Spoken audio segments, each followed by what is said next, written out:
All right, welcome to this Blerd Talk episode of the Blerd Talk Podcast, brought to you by the Blerd Initiative.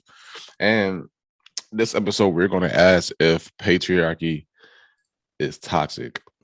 Before we actually begun this, the recording, you were saying that patriarchy, the research was confusing. Can you elaborate on that? All right, so first I'm gonna say it wasn't is patriarchy toxic. I could have sworn we were talking about matriarchy today. Oh no, we was talking about patriarchy. I didn't understand the assignment, therefore it was confusing. Well, I mean, it's more or less the same difference. Not really though. That's where the confusing thing starts though, because so I did most of the research on matriarchy, and Mm-hmm. the confusion kind of starts because it starts at the definition sense. So before you ever have a conversation with people about these things, I always advise people look to see how you're defining what you're talking about. So at least for matriarchy, we're pulling the definition straight from dictionary.com. So dictionary.com tells us a system of society or government ruled by women or women, or excuse me, by a woman or woman. So multiple women or one woman ruling society in its system. A couple bullet points here. A form of social organization in which descendants and relationships are reckoned through the female line, the state of being an older, powerful woman in a family group. So I'm just like, all right. And then, I would assume the opposite would be patriarchy. So it's a society, a government ruled by men And or, a man or men, a yeah. man. So, like, first looking at where we're at, we're in the United States. And people would say, or words on the internet would claim we are in a patriarchy. And I'm like, but we are in power in some areas, but in other areas we're not. Mm-hmm. So I'm wondering how absolute does this have to be true? So a system or society ruled by a man or woman. So I'm thinking, okay, let's say about presidency. Every single president's been a man. And I guess we would, not even I guess, I say we would assume that to a higher capacity, the president rules a fair majority of what goes on in the country. Obviously, we have other different moving parts who rule different things, but even when Mm-hmm. looking at that, like let's take a look at Congress. Congress is a mix of men and women. Let's take a look at the judicial system. It's a mix of men and women. So I'm wondering how absolute does that have to be for people to consider this to be a matriarchy or a patriarchy society? Because I guess I would say I don't think we are. You don't think? Wait, you don't think we're either or? Yeah, I don't think we're either or. That's an interesting viewpoint because society would dictate that it's a patriotic or patriarchy system, and Mm-hmm. because so when I came up with this topic because I was reading this book. Well, I've been trying to read this book called The Will to Change by Bell Mm-hmm. Hooks, and it's basically a anti-toxic masculinity uh book. And Mm-hmm. so in the book she's talking about men, masculinity, and love, like, you know what I'm saying, men and emotions and stuff like that, right? So Mm-hmm. one particular chapter, she was talking about patriarchy and how patriarchy, her household was a patriarch, was patriarch, you know what I'm trying to say. Patriarchal, we'll say that. Yeah. And I'm assuming So that's a word. she was in that type of household, and it I never thought about the social, I mean, the societal impact Mm-hmm. patriarchy or matriarchy had on an individual. Like when I was growing up, it was just me and my mom. So in that scenario, I guess it would be a matriarchal household, right? Sure. In the So, lower level sense, yes, because you're led by your mother. right. So you had both parents. Would you say your house was either or like how was that structured for you? For me, it was more, I guess I'd say it was more led by my mom. My mom was around more often. She was physically visible more often than my dad was. So, like, at the lower level, household wise, yes, I had both parents, but more of those duties were from my mom, which if we had to say either or, like let's say we had to say a majority, like honestly, a majority of departments are led by men in the United States. We'll say that. Mm-hmm. So then if we're going based off of majority, then sure, I could say, I guess definition wise, it is a patriarchal society because the men are the ones who are in power. They're the ones in a Mm-hmm. leadership role. The place where it gets interesting to me is these things can change. So like I guess this is the part that might be tough to wrap heads around, and this is all stems from definition. Usually like when I see things of saying like this person is in power, usually it kind of refers to more something like a monarchy or a dictatorship where there's like a hold on power that this person is unwilling to give up and will not make things better for opposition or things like that. But look at the United States. I mean, it's not perfect. I'm not going to sit here and try and argue it, but the fact of the matter is there's mobility between sexes. Mm-hmm. Is that something that you would expect to see in a patriarchy or matriarchy? So, like for me, growing up, well, let's use the household example, right? So, for both of us, the prime example or the only example is our mother. Mm-hmm. I was never at any given point had any power to speak up or say anything against my mom. Like, okay, so was that enforced by your Like, father? yes, that wasn't, no, not by my father, by my mother. So, Okay. like, I couldn't speak up on pretty much like most anything. That felt like in my head that would be a matriarchal society because she holds power Mm-hmm. and enforces that power to prevent anyone that's not, I guess, the same to speak up. But I don't think that's something more of more based on the sex of the person. It's kind of hard to say. It's more so based off of, well, the fact I'm a child, and that's how a lot of people parent in the community that I come from, at least, where children really don't get a voice, or don't get a say. Mm-hmm. So yeah, I kind of want to do more research in it to see like to what degree or to what extent do we consider places matriarchies or patriarchies? Yeah, that's another valid point. So another reason why I had to ask myself the question, I thought it'd be a good topic to discuss so I was looking at the definition of patriarchy, right? Mm-hmm. And I'm gonna give you two definitions. There's the Oxford one, and there's the one that Bell Hooks described in her book, right?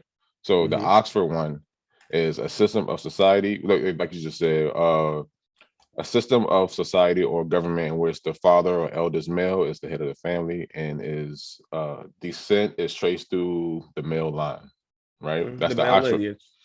That's the Oxford version. Mm-hmm. And the patriarchy chapter, Bell Hooks says a political social system that insists that males are inherently dominating, superior to everything and everyone deemed weak, especially females, with the right to dominate and rule over the weak and maintain the rule through violence and fear. There we go. And that's what I'm talking about. Because looking at the Oxford definition, that's totally different than Hooke's definition. If we're talking about Hooke's definition, then no, we aren't in a patriarchal society. And Because so, the fact that we, in a sense, it sounds weird. Not saying that we enable, but that's just kind of how it is. Like, mhm, people fought obviously for their rights and for their freedoms over the decades and still are, and they're making progress or change. If we were in Hooke's definition of patriarchy, that would have been squashed a long time ago, violently, mind yeah, you, I quite feel like, often. and that's why I'm saying. And so that's where when I first read that chapter, I emotionally kind of reacted, not in a negative way, you know what I'm saying, but just Mm-hmm. inside emotionally reacted. I'm like, damn, that's really a a weird way to put it. You know what I'm saying? Like violence, fear, aggression, some anger. Those are strong words to It does are. describe a species, you know what I'm saying? Mm-hmm. And so I'm like, so in that when you word it like that, it's like men are like it sounds like I don't want to sound like a feminist, really, but it's like men are trash. You know what I'm saying? In that definition, that realm of a viewpoint. Well, hold on. Before we even look at through that lens, that is humanity at its core, not just men. Right, right, There are women leaders who do the exact same. right. So I, that's why I'm saying when like initially. You know what I'm saying? Like when I first read it, I'm like, damn, that sounds horrible, right? But then now, since it's been some time, it's been maybe a few months since I first read it. I'm looking at it more of a logical standpoint. So I remember we had this conversation before about how like men in general, aggression, anger, domination, you know what I'm saying? And so it kind of, so then when I took a step back and I thought about that conversation that we had prior, before this was even a thought of a topic, it was like, okay, I can think about this logically. And it may very well still be toxic. It probably started off with the right idea in history, right? But somehow, you know how people take something, society takes something, pervert it, twist it, and like spits it back out as something else. And it was, so it's just like, do you think feminism is a reaction to patriarchy? To patriarchy? Yeah. Usually what I've seen is for people to be in power, there typically always rises a force of opposition. And that's just, I think that's more so just kind of the natural state of the world, to be honest with you. Any people, any person that holds any sort of power, there's always either a person or a group of people willing to tear down and rip that person down. So I guess the first sense I'd say is I want to go back to the example we gave with like living and growing up. So majority of the time it was our mother. At least in our eyes, our moms made most of the decisions about us, if not all the decisions about us. I would consider that matriarchal household in that extent that the mother was the one in power upon us. So for in our eyes, it's a matriarchal household, but it may be different, obviously, for the father, any other siblings, things like that, right? But then you have to look at the other layers, like the household. When you have multiple households, you start to have a community. Was your community matriarchal, as in your neighborhood or your area, if you even had one? Because some people don't even have communities, and that's a whole separate topic. But thinking back in your community, did you, a majority of what you saw growing up, was it just a huge amount of women raising other women? Or was it mixed, or were there a lot of men influences around? Because the community could be patriarchal then, but within your household, it'd be matriarchal. And as we go through the levels after the community, we talk about at least the area, the entire area you live in, like let's say the state, or even government wise, how is that ran? I think we have all different layers there. I'm sorry, go ahead. No, I was saying that I think that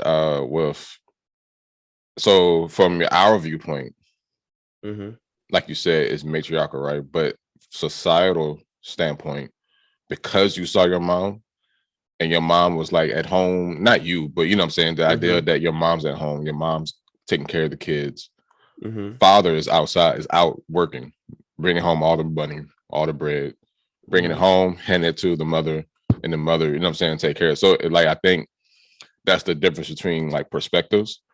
If we see it as that, because that's where we were at that point in time. Yeah, the perspective is why outside looking in, they're like, oh no, that's a patriarchal household because the father presumably is out making the money to bring back home. Yeah. Let's assume that's right. That wasn't the case in my household. My mom was out working and supporting, and that's what she did as well. But let's go with that first example because it's a lot more clear cut there. This definition that Hook gives is based off of power, and who holds power is the one who rules. Could you make an argument that, let's say the man goes out to work, he's generating income, he's generating resources, right? But how he chooses to use the resources depends on the woman. Would you say that the woman has a greater extent of power than the man? Sure, the man is doing the work, but the woman is the one gaining the resources and utilizing those in the way she deems fit. In a sense, like let's use slavery, for example, right? The slaves are the one doing the work and the master is profiting from it. Sure, as a collective, the slaves have power if they all chose completely 100%, said F this, sure, they do have power to that extent, in which, of course, the masters will then exert a greater amount of power. But the same way, if the husband goes to work and let's say he chooses not to work anymore, sure, he can choose to do that and it'll negatively affect the woman.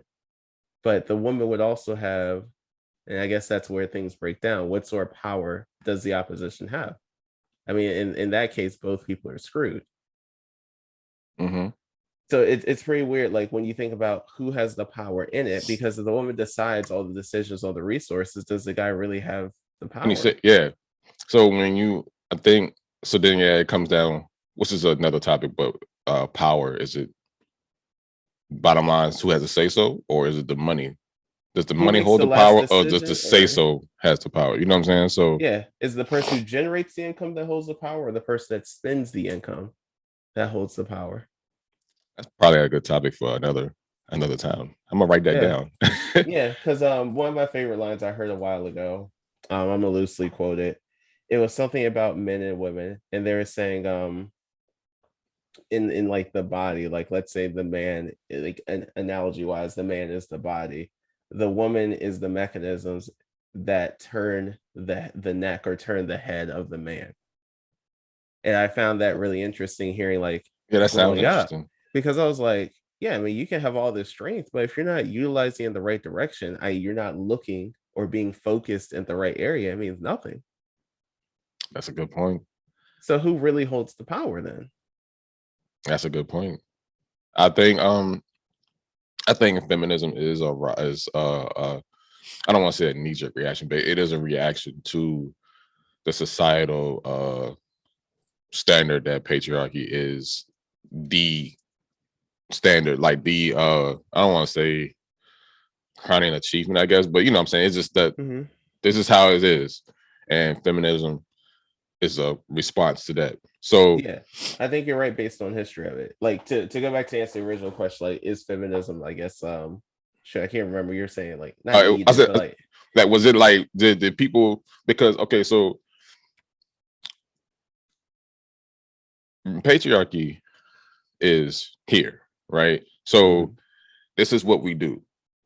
So mhm, I'm pretty sure there were some women that's like, but I don't want to be at home. I mhm, want to have rights. I want to do the same thing that you. That's essentially what feminism is, right? They want equal yeah, rights and all that stuff. So they was like, I agree. okay, I don't want to do that. But society says, no, you have to do patriarchy. So, you know, some women got together and initially, and it was like, no, we're going to form a community of people and we're going to rise up and we're going to make it equal versus, you know what I'm saying, either or. So that's why I was asking, what are your thoughts on the reaction that it took? Because that sounds, it sounds combative, but is it really combative to try to Yeah, rise up? yeah, because the people in power don't want it. So at that point, there's always going to be a conflict. Um, let's look back at slavery there. I mean, yes, the slaves, and we're doing this as a thought experiment per se. Mm-hmm. So yes, the slaves had, in a sense, a grain of power, but that power could be squashed by something much greater. Like fear, So through fear and yeah, domination, we can go through a violence. ton of reasons why that was the case. So I'm pretty sure we have at least a decent understanding as to why that may not have been a good look to do. Mm-hmm. Um, so yes, they hold the power at least in creating or at least a generation of resources, right? But the moment any of that would ever stop would be completely detrimental to the entire process of what's going on. So the question, I guess it'd be twofold. One, what would you consider power? So like if you have power and you cease to utilize that power, are there consequences of it? So I guess we really would just look at a definition of power to see kind of how that's really rooted, because I think people talk about it loosely in different in a lot of different terms. But I'm not saying power in the sense that they could all just turn over and it would be an easy day and things like that, at least in Mm-hmm. slavery sense. Like, no, it's not how it's considered, or not how I'm trying to consider it here. But on the other side, like looking at patriarchy versus matriarchy, the time periods where women did not have their own credit without a man, when they could not work, they literally pretty much couldn't live life without a man. That I would honestly say would be 100% patriarchal. they hold no power whatsoever. Everything comes from men. So in that sense, yeah, we It's were a toxic. patriarchal, yeah, we were a patriarchal society. Um, whoever just, the winners of it wouldn't see it being toxic, obviously, because they're the Yeah, winners. they're They're the not one with the negatively, power. Yeah. yeah, they're negatively affected. So it always, always turns out to be whose lens are you viewing it from? It's like if we're viewing it from the woman's lens back there, and then this also depends on what people really wanted. So, like, for example, there are people out there many people out there who have very negative traits, things that they do that are honestly bad. Let's take smoking, for example, right? There are people out there smoking knowing that it causes cancer. Cancer, very bad, right? Mm-hmm. Secondhand smoke, even the first person smoking, things like that. But they do it anyway because of XYZ. They hold the power to do this negative thing, even though they probably know it's not good for them, healthy wise. So, but they get some sort of benefit from it. So, the sense of looking back then in power dynamics, yes, women did not have their own independence, their own power to do as they please. So, excellent cases of clearly abuse of that women served or suffered through, the centuries of it. In the situations where they did stay at home, let's say they wanted to stay at home, because as I grow older, many women would love to just stay at home. And I'm not saying just stay at home like it's easy, raising kids and things like that, but they find that a lot more rewarding than going out there working for a person. Mm-hmm. That's something they'd be willing to do. It's a trade-off for them. But once again, in order to have any sort of trade, you have to have some type of power, some type of autonomy. So I don't think back then it just wasn't something negotiable. This is what you do. So in that sense, it's definitely a patriarchal society because you have no options. You have no choice. Like, what was the choice? The choice was perish, live alone / die, because you have no means to take care of yourself. That's absolutely horrid. Yeah. So in a sense, looking at power dynamic then, yeah, it's definitely a patriarchal. But to say it is now, when you have that choice, you have that power, you have that freedom. So to spin this all the way back to, like, is it a knee-jerk reaction? I don't think it's a knee-jerk reaction. It was bound to happen. Whether it was then or now, it was Mm-hmm. definitely going to happen. Any type of people I've ever seen in history, I'm not incredibly well versed in history, I'm learning as I go, but any type of people who have been oppressed in history have always risen up and then dipped eventually, Mm-hmm. or got their rights somehow. I am very interested in see how this shift goes. I was discussing in a matriarchy episode with Ned, of the guest for that podcast episode. I was telling her, I was like, I'm curious. Like, it's like each generation give less fucks. So, like, you know what I'm saying? They give less fucks about in response to the previous one. So it's like, I feel like right now, matriarchy is gaining traction and it's gaining like to match patriarchy.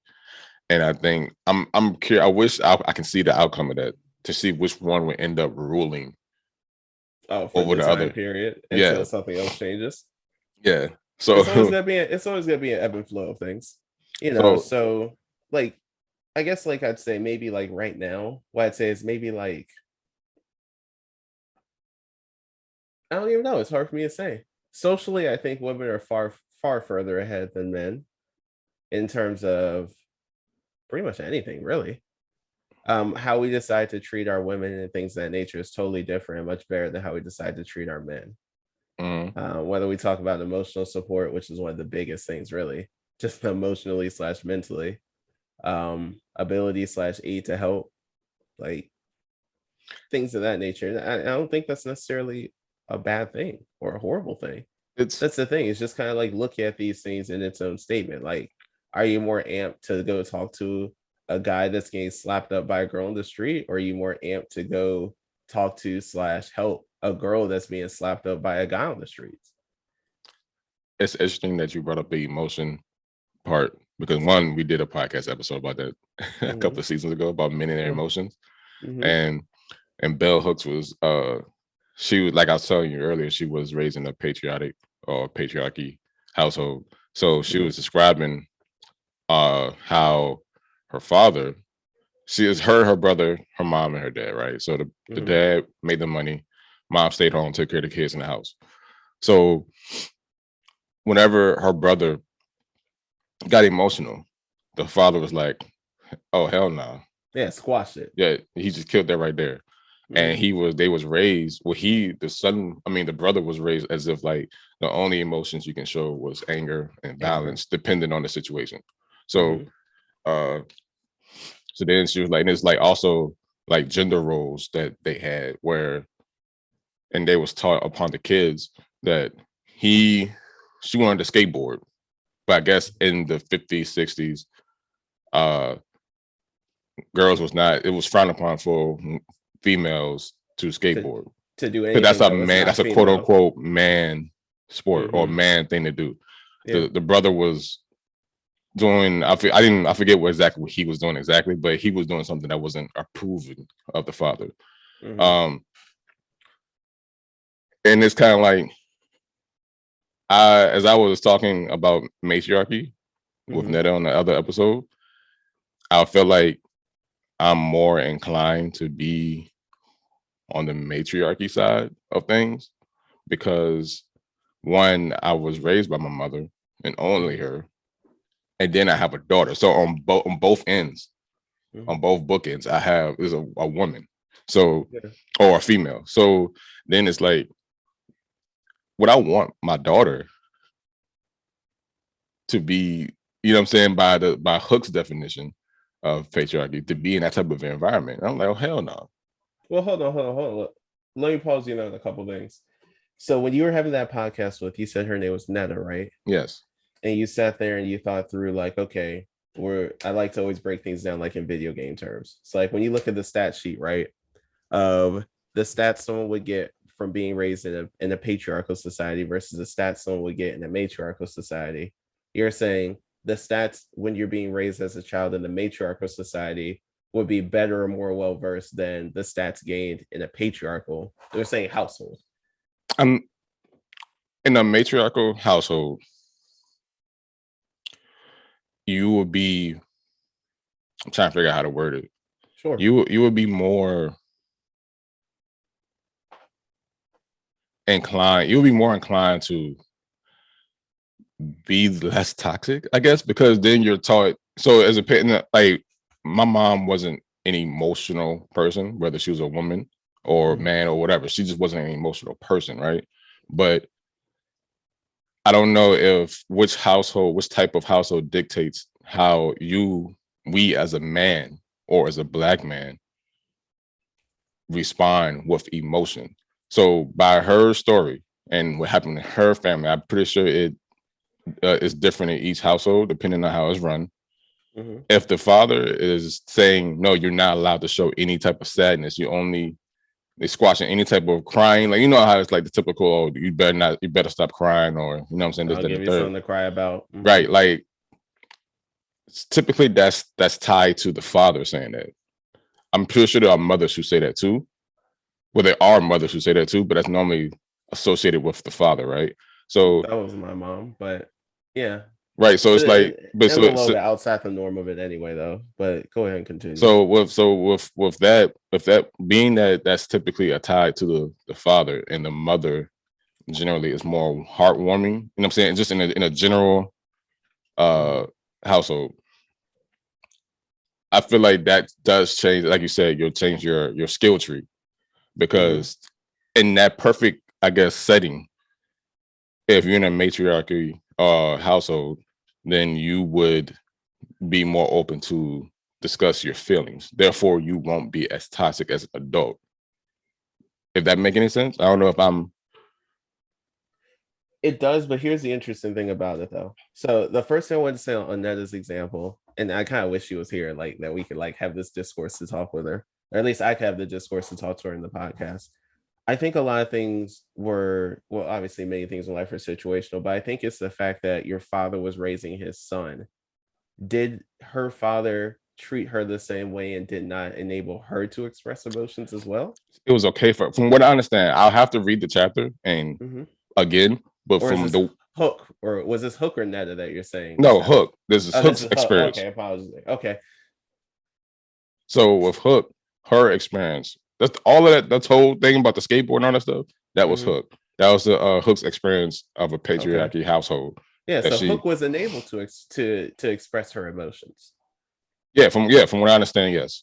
But Okay, the brother wasn't. but brother wasn't. So the thing is with it is like,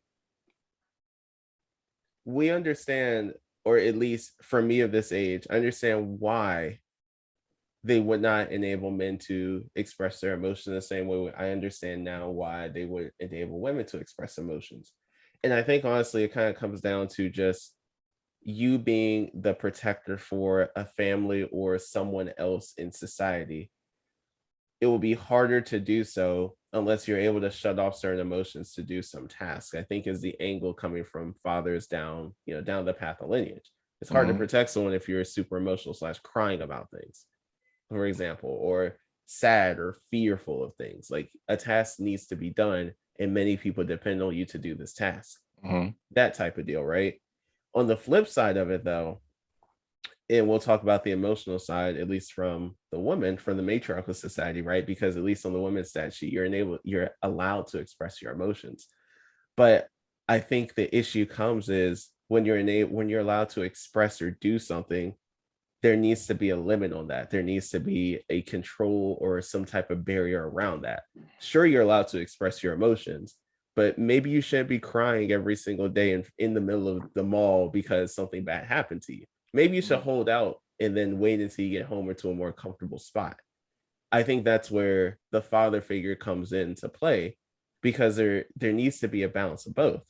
Hopefully, as we go further in history, you're not raised only by your mom or only by your dad, because there's just massive gaps in your stat sheet. One of the massive gaps is control, that I've noticed from people who are primarily raised by their mothers. Control and emotion, Excuse like me. not having their emotions under control. So in one end of the stat sheet, let's say the matriarchy side, you're unable to express yourself freely, but that expression has no limits. It's like the adage in our culture of like, man, I can't take you anywhere, you don't know how to act. Like, you act in a specific way in specific environments, but under a matriarchal society, emotion wise, it just kind of explodes everywhere for men that I've seen. Versus the opposite side, which is still bad, mind you. I'm not saying one in each case one's better than the other. On the opposite side, in the patriarchal society, just as Hook was saying, in men's case, you're not allowed to express anything. Like, we have the mental health episode about it all the time. Like, you only get to express one or two emotions: anger, and maybe frustration a little bit, but that generally turns to anger. We had like a few, like a lot of our episodes that I think about as correlates with the other. Yeah. Like, I remember I tell you all the time, it's all linked to everything. Is linked together. That's what's so beautiful about a lot of these topics we talk about. But anything in life is linked together. But you kind of have both ends of the spectrum, right? If we're looking at emotions as a spectrum gauge as to how well you can control or temper your emotions versus how well you express your emotions. If we look at that sliding chart, if you're on the matriarchal side, you probably can express those emotions and probably do it a bit too well, like a lot. Like, you become that emotion and unable to accomplish or do anything, which is horrible for men. Absolutely horrible for men, especially. Think about you being a father. How are you going to protect your little girl or your boy if something happens? Generally, of course, obviously, as a man, you're stronger. There's a lot of different things we go down to with. We'll just say generally stronger than the opposite sex. But you're sitting here super emotional. How are you going to protect things or think with a clear state of mind? I'm not saying you cannot be emotional. You can use your emotions to your advantage, but that takes time, practice, and control. You don't know how to do that if you're too busy always just being that emotion. Like the Hulk, for example. The Hulk is literally the embodiment of anger. He doesn't think clearly. He literally thinks Hulk smash. Like, that's literally the entire tagline. The reason is he is the embodiment of that emotion. He does not have that control. So that's the factor that comes from the patriarchy side, is control. So I think there's an amazing ebb and flow between the both, which is why it's hard to say now, like in this time period of history, like right now, the United States, it's one or the other, because I think we have both. I think we're pushing harder, obviously, on the matriarchy side, a lot harder on the matriarchy side nowadays. And I don't think that's a good thing per se. But I understand why it's occurring and how it started to occur. Because for so long in history, we've been on the patriarchy side. Well, on the patriarchy side for so long in history. And people were like, all right, let's flip this over. Let's flip this over to the other side. But trust me, believe, if we have issues on the patriarchy side from decades over there, we gonna have some issues on the matriarchy side decades over there for sure. Like, I mean, it's like a give or take type of thing. Yeah. So there's one more thing I wanted to cover briefly before we end this episode, right? So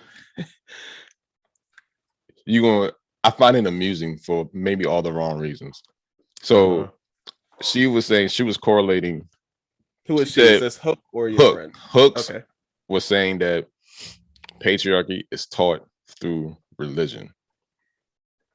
I was going to bring that up too, because another lens I wanted to throw out here is the good old popular Christian. Literally, you almost spit out your drink. Because it was so. I woke up this morning like 10 minutes for the podcast. As my normal, I kind of just roll out and I'm like, all right, let's do this. Like my mind is ready, right? So then I was thinking of all these angles in which how patriarchy could be seen as the quote unquote right way to lead, right? You know, there's many ways to lead. I don't believe patriarchy or a man being in a leadership role is like the best or greatest way, right? But this really like bogged my mind because I'm gonna give you an example. I have a friend whose family is deeply Christian, right? This was during the election between Trump and was it Hillary? Yes, and Clinton, right? So I remember talking to her, right? So like first, I'll give you some pretense, right? When Obama was running for election, I looked around and every single Black person around me was like, I'm gonna vote for him because he's Black. And I was just like, I was like, this is disgusting. You're not gonna look at any of this man's policies, his track record, what he's done. No. Just because he's a Black, I'm gonna vote him in, right?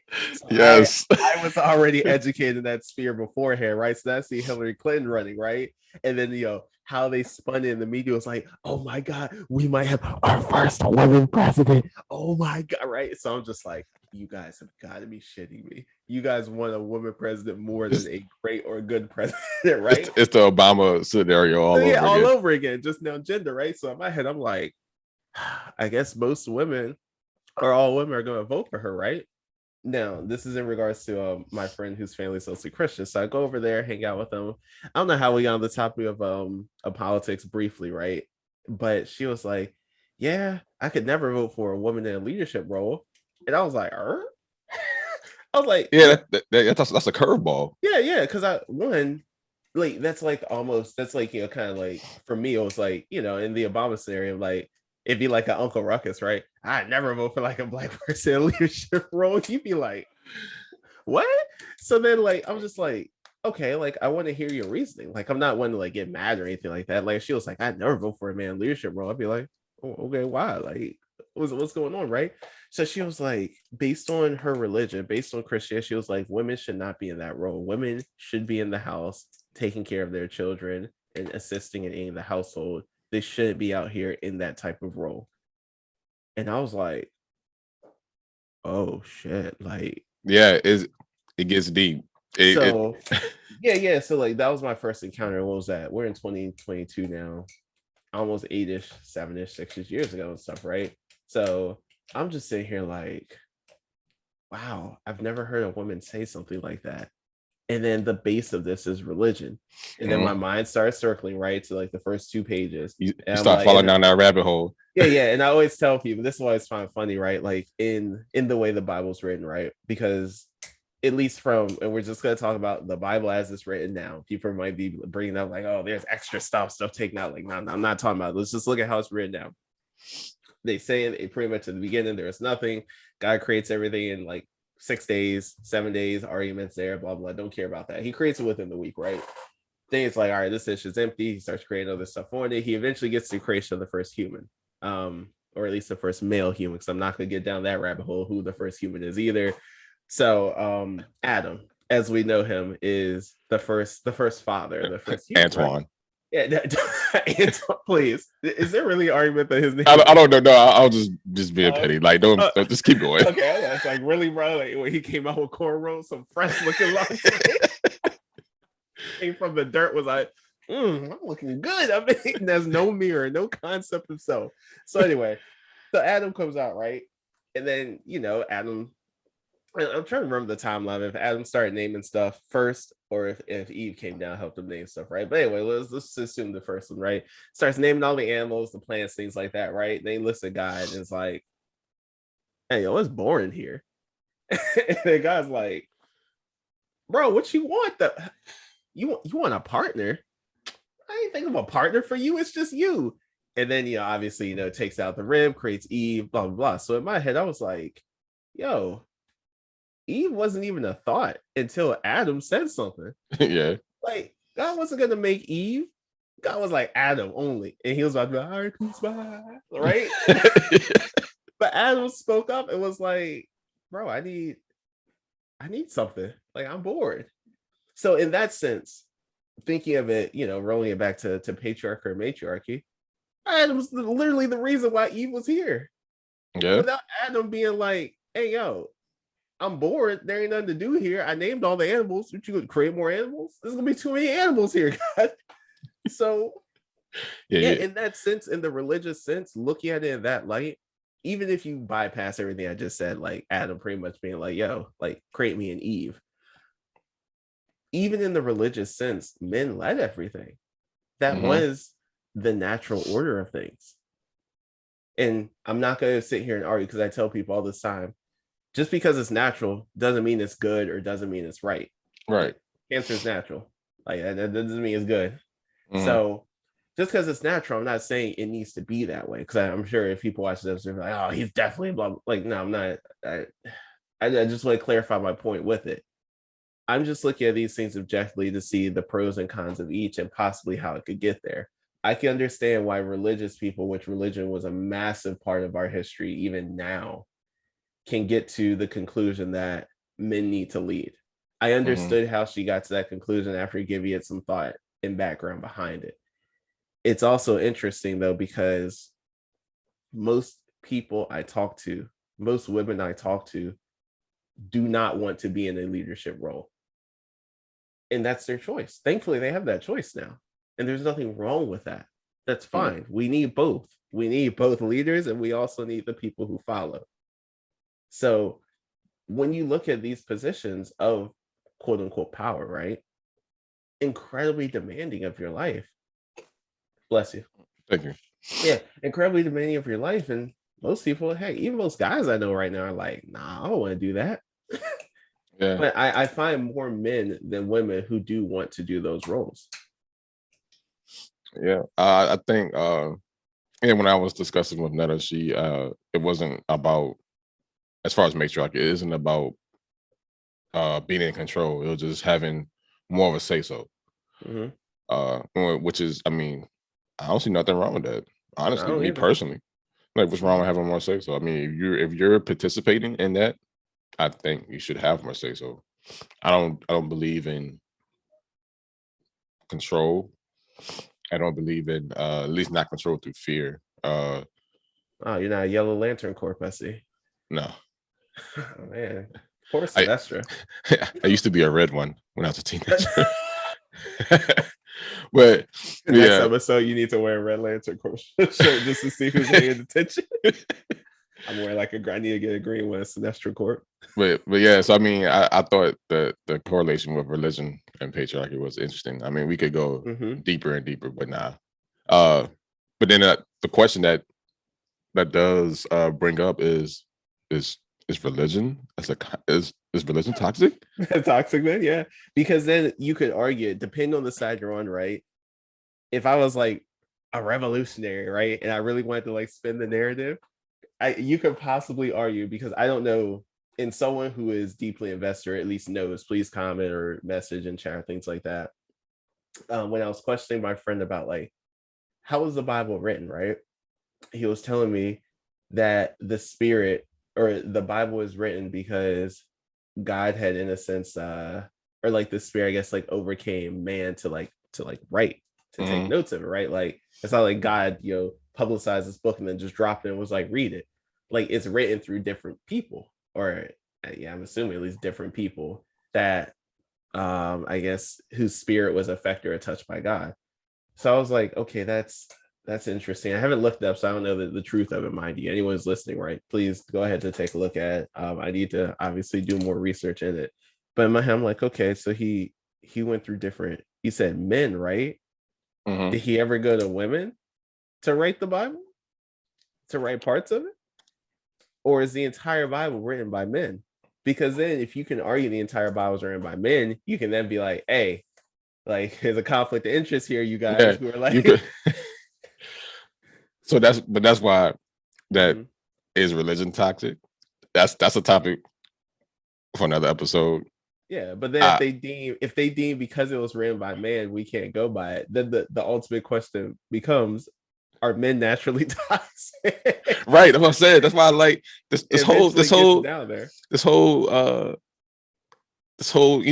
now the word toxic is like mainstream now. Around, yeah, because everyone and it's such a funny word. It is. It's kind of because you can explore, you can take that word toxic and then just branch off and like different and just run with it everywhere. Like kind of we ran around in circles, kind of in circles of this one, just looking at different lenses, just looking through and be like, all right, but what if you see it from this light? And what do you think? Like, okay, if I saw it through this light, I probably would be in this bandwagon of like, we need to fight for this. It needs to be different. But if I see this light, I'll be like, no, you don't want to do that. We went down that route before. It didn't turn good. Yeah, I think this was conclude this episode. This was.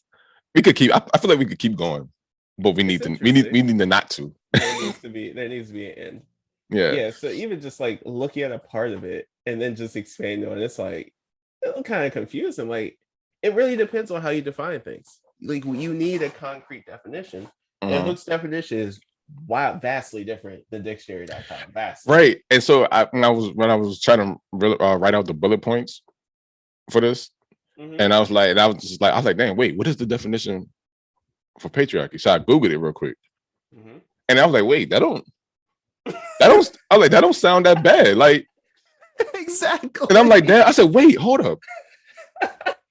Oxford is controlling the narrative, because how many people Google that definition, right? How many people Google this and be like, oh, that's not this bad. Yeah, let's do this. Let's do patriarchy, because patriarchy is healthy, is good for us. And then I'm like, wait, hold up. Because I was at work, right? So I'm like, no, I'm going in my book bag. I'm like, wait, where? I was like, no, bell hooks. So, and that's where it all begins, because then your next one will be like, wait, who created dictionary.com? They research the creator and founder. Oxford is toxic. Dude, just like, you're like, I knew it. He's controlling the narrative. He's trying to suppress my people. And that's how it starts. Oh man. Yeah, Google is toxic. No, let me stop. But no. Yeah, thanks for having this conversation with me. I've been itching to have this conversation for a while. To be honest, I didn't think it really was that pressing. Right, but once I was like, man, whatever. And then like I researched one little thing, and I was like, you fell down that rabbit hole. That's what happened to me. It was like sunken in. It's like you float. I'm like, oh. Man, this topic dumb, man. I could do this. It's like people who see other people do like sports or play games, so they're like, man, that's easy. I'll whoop you in. What happened? It just happens that quickly. Like you think something easy, you think something simple until you actually do the work behind it. You're like, oh, it really ain't that simple. It's not, dog. It's not. That's why I've been stuck on this book. I've been stuck on this chapter. There's only chapter 2. And I've been stuck on that chapter for months. Because it's just like my mind has just been racing about this. And imagine my mind racing, and I got like life to contend with. Like I got life to do. I know that's the hardest thing. You're trying to like read through. Like I'm reading through the Monahan report. I need to crack it open again. I got another week to go through for my podcast next week about more of that. But like it's just been mind-boggling. Each page, it's only 50. It's a 50-page research paper. So I'm like, this is very fascinating. Right. So But maybe we can take time to discuss the Monday report later in some details, maybe a couple pages, a podcast or something. yeah, but so thank you for if anyone stuck around for the whole hour. You think anyone's here? I think I made some of the remarks. He would be like, click off. He thinks slaves have power. Click off. That's literally what my mind's at right now. Just no, I'm not saying it in that regard. It's like they can just turn the tables and be kosher. That's where I think the slack's gonna come from on that end. For those who have stuck around to the 58-minute mark that we're creeping on right now. I'm looking at the time now. I'm like, hours already passed. But yeah, if comment, speculate, like, subscribe. I haven't said that in a while. Like, subscribe. We are on all types of media with this podcast: YouTube, Spotify, all types of podcast apps. I try to hit up every single one. iHeartRadio. Everywhere you see. Yeah. But I guess we'll catch you next episode of the Blerd Talk Podcast. Mm-hmm.